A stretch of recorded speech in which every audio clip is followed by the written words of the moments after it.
Hey, welcome back to the 260. Today we are bringing you a true legend of EMS, Randy Auker.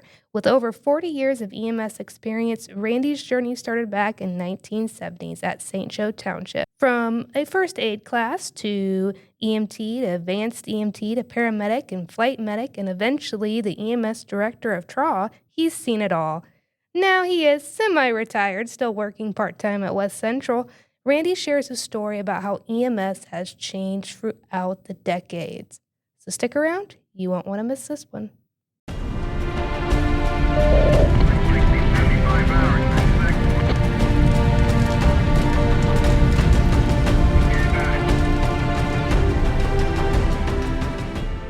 That response to the first time experiencing something, whether that's explaining why you have to keep a trauma patient warm or showing them an umbilical cord. It's been cool. I don't know. Thanks for coming in, Randy.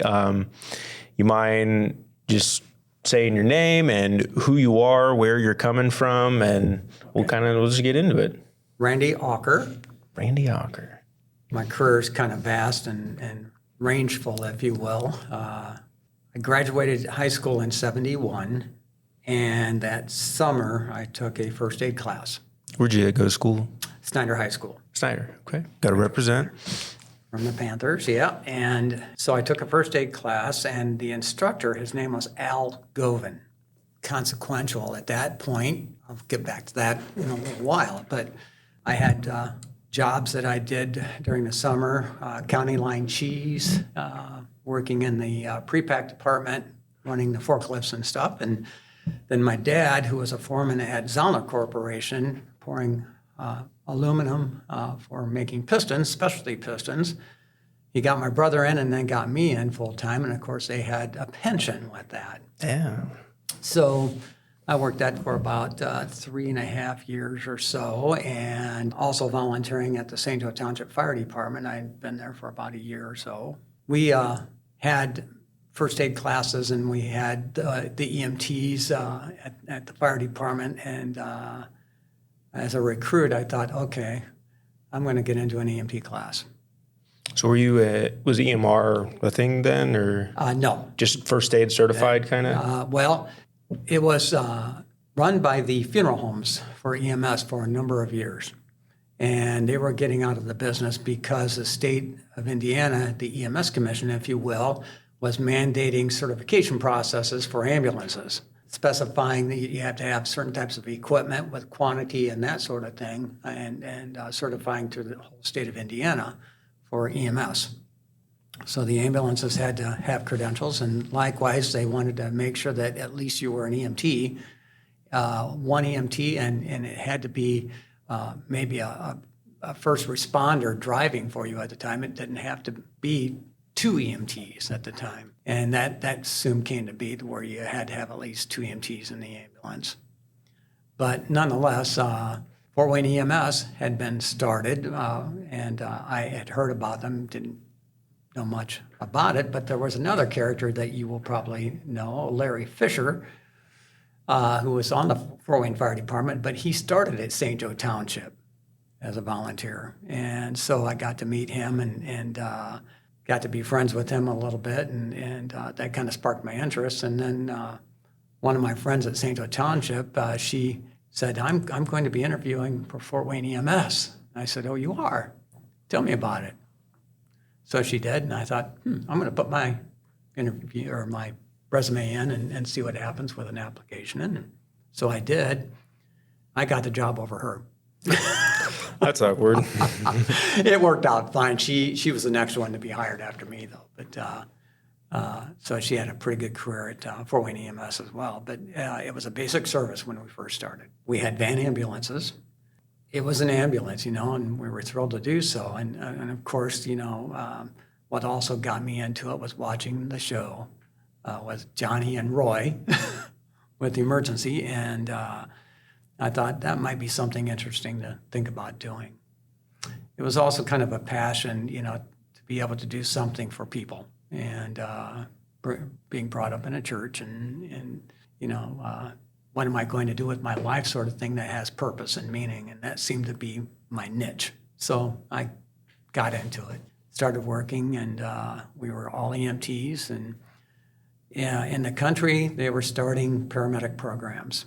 And the city of Fort Wayne, after we had some struggles with the mayor's office and some of the politicians, that one, we wanted to become paramedics, and two, where was the funding going to come from? So there were some grants. We eventually got involved with the 3 hospitals at the time. That was Parkview, St. Joe, and Lutheran. What year are you talking We're about talking, here? this would have been, I was hired in 1976 for the city. And I believe it started around 1973, where we were organizing to become a better service for Fort Wayne. ALS, yeah. We actually, wages were terrible for medics or EMTs at the time. And we were working, and we ended up having to go with the green flu for about 3 days to get the attention of the city to say, we want to enhance the system. We want to become paramedics and make this system a great service. That was Mayor Armstrong at the time. When you say the green flu, what do you mean? We wore green smocks. That was our uniform. So we a number of us called up ill, and that was something we didn't want to do. But what we did in the sidelines, we had people with first in bags, that we were strategically placed in our own vehicles. And if a run came in that was of any consequence, of course, the Fort Wayne Fire Department was just in its infancy stage of being a first responder at the time. Oftentimes we got in there and took care of business and got out before the ambulance, which was staffed with supervisors and some of the higher up staff in EMS there for Fort Wayne. But and we'd get out and go about our business then. But it all worked out because it wasn't trying to be mean. It was trying to be getting the attention of folks to say, we can do better. We can do a lot better. Grants were approved through the consortium from the 3 hospitals that developed so that one hospital didn't have an advantage over the other 2 or 3. But that's how we got started. Grants were approved and For ALS? Yeah, for ALS, for paramedic school. Right on. So the first, 3 or 4 programs were, we didn't have to pay for our paramedic program. Now, That's the way to do it. 10 grand or so to go through a paramedic program? Yeah. It's amazing. But that's how we got started and went to school, and we had to still work our full-time jobs and go to school, and eventually got certified. I know my partner and I, Bob Boujon, we were stationed at 6s at the time, and we were working 24/48 shifts. When you say 6 is like Station 6? Station 6, and we had engine houses that we stayed at Station 6, Station 1, and Station 12, I believe it was, for a year or so, maybe a little bit longer than that. But we responded from those working 24/48 shifts in EMS back in the day. But we were awakened about 4 o'clock in the morning. There was a mass shooting that had occurred out on the east end, and we were the last unit in. This kid who was mentally challenged started shooting, and the family member that were taking in these kids, several people were shot and several people killed, but we were the last unit in on that. The purpose for that is our state paramedic testing was that morning. Oh. And so it was out at Wayne Township at their hall or business meeting training room there. The state instructor said, we'll give them till 9:15. We got there about 9:13. They held starting the testing until we got there, but they were gonna, if we wouldn't have been there, we would have had to have postponed our testing until the next testing came I mean, about. you had a pretty good reason. We had a pretty good reason, and they were being gracious enough, but they knew that they had to get moving with the testing if we didn't show up. So we were able to get there, and we ended up passing everything, which was amazing, given all the circumstances that surround a state test like that. But, Spoilers, it was Randy amazing. passed. And we passed on the first go. Yeah. Was that the first set of paramedics for the city? That was actually the second. Okay. Yeah, we all interviewed for the program, and it was actually ALS back then. We weren't certified as paramedics for the first go around, but the first class was ALS, and then we were the second class for ALS, and then we had to bridge up, taking about 3 extra modules about a year and a half later, a bunch of us, and becoming paramedics at that point. Where is all this out of? Like, where were you guys? I know you said you were stationed at Station 6, 1 or 12s, but where was Fort Wayne EMS? That's just a great question. Where was that? So when we got started and had our first building, it was at the car wash at 4G. They had an office complex that was in there next to the car wash, and that's where we set up shop at for our first home, if you will. And so we were able to house our 3 or 4 ambulances that we had at the time, and responsible for, the same things that we do today: washing, fueling, keeping it up and running. And then you'd go to 1s, 6 or 12s from there. And Yeah. okay. And eventually we got out of that, and we were posted at Station 13, the old 13s, and then out at Station 11 and Station 12 periodically, depending on where the runs were. But those, you want to be central, south, and north if you only have 3 units in, so that you can reduce your response times. Yeah. And do the best you can with that. But So I was going to ask you, how things look. What did the landscape of EMS look like back then? And we're already starting to paint that picture that you were out of stations. You worked 24 48s, which that's a long shift for an ambulance there. I mean, we started out at 8-hour shifts when I first started, but after about 2 years, that's when I think we started posting, if you will, for the first time, to strategically be placed so that we could make rapid response times. But quite a few guests have made this call back to St. Joe Township.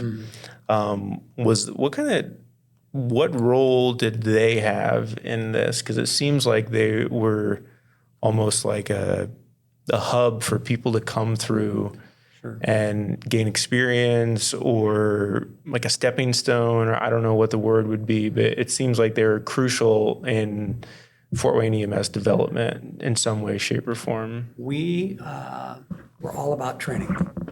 And our leadership that we had throughout the years there, mostly it was a volunteer until it became partly paid staff with 2 full-timers who ended up also getting on the Fort Wayne Fire Department a number of years later. But it was all about training and being in the forefront of new things coming about, for tools, how to get into crash vehicles and all that stuff with extrication. But it was also about their brand new ambulance. That's what got me started. I saw that and I thought, I've got to do this. I want to get on that thing. Yeah. So I had a couple of friends that kept coercing me to come down and, hey, take a look at this. So one day he said, hey, I've got this thing. I don't remember what it was. He had borrowed from me. He said, why don't you stop at the fire department and pick it up? So I did, and I walked into that station. I saw that ambulance, and I thought, okay, I signed an application that day. You were set up. Yeah. And then I had to take an EMT class, which was that spring after that. But, yeah. Howard B. Balkenbush was my instructor. He was also a full-time Fort Wayne EMT for the city of Fort Wayne. And Barry Kunkel, he was my break-in partner along with a couple of other folks. And that's how I got started, May 21st, 1976, as an EMT. What did training look like back then? You talk about it was this training hub, and compared to today, like your program that you went through for EMT and paramedic, compared to those programs today, what would those differences be like? What would those similarities be like? EMT classes are pretty darn similar, with the books increasing in their thickness exponentially. I see these books that they're carrying around now, and I'm thinking, oh my God. Yeah, they're big. It's tremendous. But I think our leadership in the medical foundation that came to existence with Three Rivers Ambulance Authority when they came about to be coordinating the physician component with EMS and doing some great things with how are you going to pay for it, and that sort of thing. So the billing process has started. There was a consultant at the city of Fort Wayne after we went out on our green flu for 3 days. Mayor Armstrong, he was involved in the elections that fall. He lost to the next mayor, said, we want to make this a great service. So he hired a consultant. His name was Jack Stout. And he was a professor out west, I think at Oklahoma University, I believe. And they put out a white paper on how do you fund EMS. And they started their program called the Fourth Party, Inc., and they called their new system the Public Utility Model. That public utility model was heard by the mayor at the time, and he brought Jack Stout in as a consultant and said, let's see what we can do. So he came in and started preaching about a county-wide service, that if you're going to do this, it needs to be a county-wide service. Well, those borders, between departments and not wanting to really do that, it didn't come to be for a county-wide service, but we made it a Fort Wayne service. Mm-hmm. And we would respond out into the county on any life-threatening emergency at the time. Mutual because it was aid. the right thing to do. Yeah. So that's how we got started. What are there any protocols back then? Though you're talking 70s, early 80s, I presume, or yes. When we were a basic service, no, we didn't have any protocols. You were certified in CPR and through the American Heart Association, and had to maintain that. And you had to start doing in-service training, to meet the state requirements for that sort of thing. But we went out as a basic service, and when we became advanced life support, we had to call in for orders to start IVs, especially to intubate when it came to that. And for drugs, we had to call in for just about everything to get an order from the ER physician. what kind of drugs did you carry back then? Pretty much some of the same things, especially when we became paramedics. We had a whole medicine drawer of different types of medications, but the ones that still hold true today is epi, epinephrine being the big one, sodium bicarb. We still have that on board, but rarely use that now. And then the enhanced medications that we got over time, Versed, and some of the pain medications with fentanyl. We used to carry Dilaudid also. Some services still do. And now we're using ketamine where we didn't have that before. And like aspirin, nitro? Aspirin, nitro, yeah, we had that on board. So really a lot of the same stuff. Yeah, it's just proven, like sodium bicarb, we don't give that anymore for cardiac arrest. We used to dump in 6, 8 epis and probably 4 sodium bicarbs on a cardiac arrest. Ooh. We flooded them, and it really over time, that didn't do any good. Yeah. So, when did protocols become a thing? Like we're like, okay, we're going to lengthen your leash here, for lack of a better term. And when you encounter X, Y, and Z, this is what you're going to do. And you don't need to call us for this anymore. We had one of our directors who was from DeKalb County, came down and was full-time for a period. And he actually started the protocol business and writing, what we're going to do for X, Y, Z. And I think best practices mean you steal from other people what they're doing and make it your own. And that's okay, because we were about that in EMS. We're going to do what others are doing and enhance that where we can. And if not, if it's a great thing to do, we're going to continue that process with standing orders. Actually, they were all protocols back at the time. You just couldn't carte blanche, go out and, do your thing and then take them to the hospital. You had to call in for orders and get them and then transport. Trying to keep your scene times. I think it's interesting how you talk about how you took this first aid class, but it didn't really do much for you. But then as you get a little older, out of high school, like the career became appealing to you. Right. Was it just the helping people aspect, or was it kind of like just learning a little bit more that kind of caught you? Like, what caught you specifically to keep coming back to this? Because this is a difficult career, and it's not something that people accidentally do, I would say. Like, it's pretty intentional. And like, what hooked you? I liked my job at Zollner Corporation, okay? And I liked my job at County Line Cheese, but I was inside a brick building, if you will, at both locations. And and they paid good wages, back in the day for factory work. But I was contained inside. And when I started volunteering at St. Joe Township, I thought this might be something I might want to do at some point, either become a firefighter or a medic or both. And so being outside and being in an ambulance, and you're one of the few, less than 1%ers that can get out there and really make a difference in somebody's life.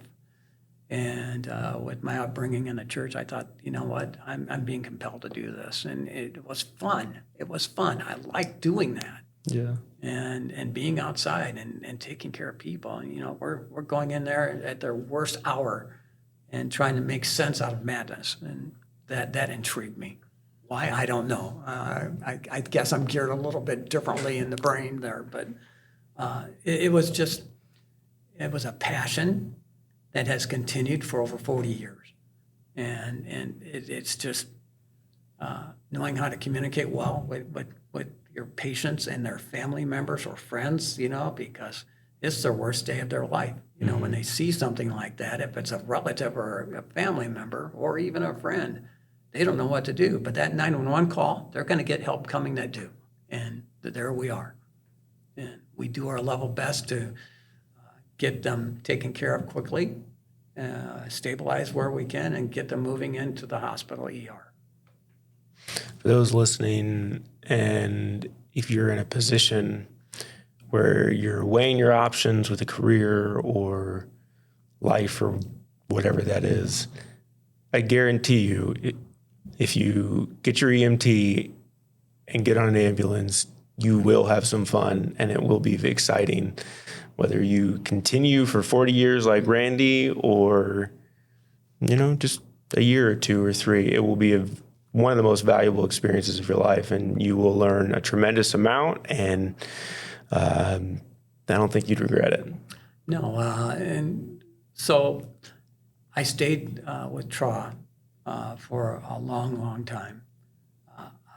I became a supervisor the last 12 years of my position there. I was the director of operations. But when we went to level 1, level 0, with only having one ambulance in service, I was up out of my chair in the office looking for another paramedic in the office to go out and make a call with me. This is true. I can witness this. This happened. Because sometimes we forget when we're in the office and when we're sitting in chairs and away from that type of drama. They get a little sedentary sometimes. And my sort of thing where I don't care what I'm doing in the office. If we're at level 1 and we've got a serious call that's out there that we're closer to than another ambulance, if we're at level 1 from someplace else, yeah, and we can make a difference by being there quicker, that's what it's all about. That should always be the driving factor. We're in the people business. We're there to take care of patients who call 911. I don't care if it's a stub toe or a cardiac arrest. They don't know how to handle what they're doing. That's why they call 911, rightfully so. They're having a bad moment, whether it's one end of the spectrum or the other, and they need some help. Yeah. Now, the repeat offenders, do we get irritated from those? Certainly. But, it's part of that business. You just keep your composure and be professional and take care of them. So. Yeah, they need help too. And, they're not doing that. If you're in this business, what Randy's talking about. He's talking about someone who maybe habitually calls 911 for things that might not be an emergency compared to some others. But those people too, they need that, and they're doing it for a reason. They're not doing it to inconvenience anyone. They're doing it because they're Correct. scared for one reason or another, and maybe they need some reassurance. And who am I to say that they should handle it one way or the other? I don't know. So I like that you said that. And, you don't get to pick your calls, and so Correct. I'd say treat everybody the same. You're here to take calls, and it's fun. Like, have fun with it. Apply yourself, learn, especially on those calls. Like, learn something. Do a thorough assessment. Look at their vital signs. What do they mean? Take a good history. Hone yourself. It's a great opportunity to do that. I want to shift gears a little bit. You have witnessed and helped train many paramedics and EMTs. In your mind, what do the best clinicians do? What makes them the best? I believe in self-confidence based on your training and what experience you get in the field. One of the things that has always been paramount with the TRAA system is run volume. And the way to become extremely proficient in what you do is repeated practice. And you get that through run volume. And we have a lot of runs at TRAA. I'm still a huge proponent of TRAA, always will be. It's a well-oiled machine where you've got good control measures in place with the physician component and the hospital component. And having your healthcare physicians being your medical directors, especially those who are from the ER, it keeps us in the loop and still doing best practices.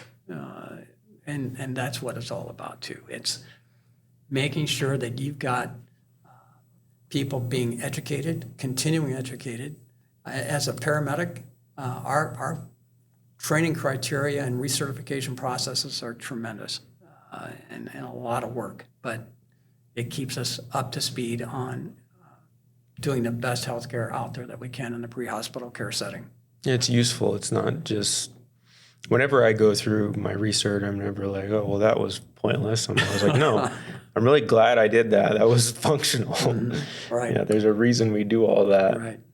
I also had the privilege of being on the Samaritan team for 17 and a half years, 4 of which was full-time. I didn't know that. And so I flew, and I only got out of it because I was offered the director of operations position back at TRAA, and still maintained part-time for a number of years with the Samaritan program. It's a great program, just as Lutheran's Air Services.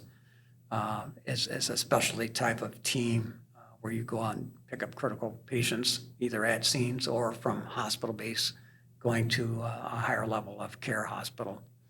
But it hones you in even better. It was just a great service of a close-knit family, if you will, for a while. But that's the other component that we have that I think we're thankful to have in our region, our helicopter-based services for EMS. Multiple, yeah. We are fortunate.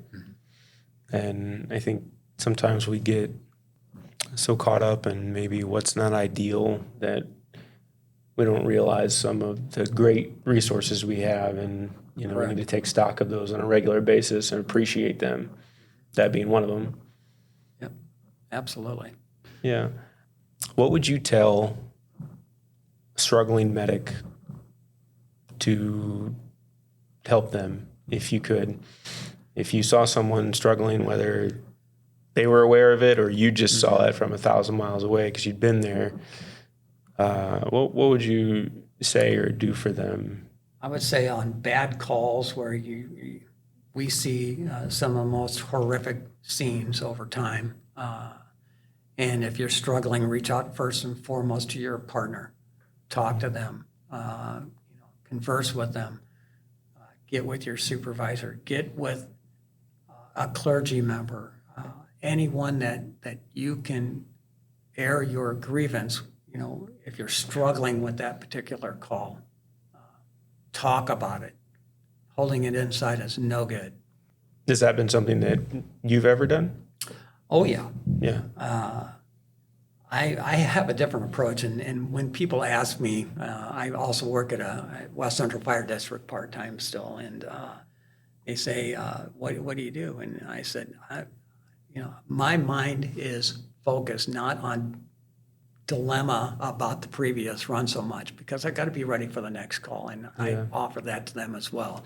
You got to be prepared for that next call. You can't sit around and mope about it for weeks on end, for your mind and for your health. You've got to talk about it to somebody if it's really weighing on you heavily. Talk to somebody about it. Yeah, it's almost like, if I'm going to paraphrase what you're saying, it's like you have to be aggressive in treating your plight. Yeah, like you can't just let it wash over you. You have to do something about it, acknowledge it, but do something about it. Right. Okay, I like that. I like asking everyone kind of what their take is, because everyone has different tips and tricks and mentalities, and you're someone who I presume has probably experienced quite a few difficult runs, and to make it to this point in your career where you have, you're doing something right. And I think other people could learn from that. That's why we wanted to have you on. Well, thank you. But again, we don't get into this business for the money, because definitely it's not there.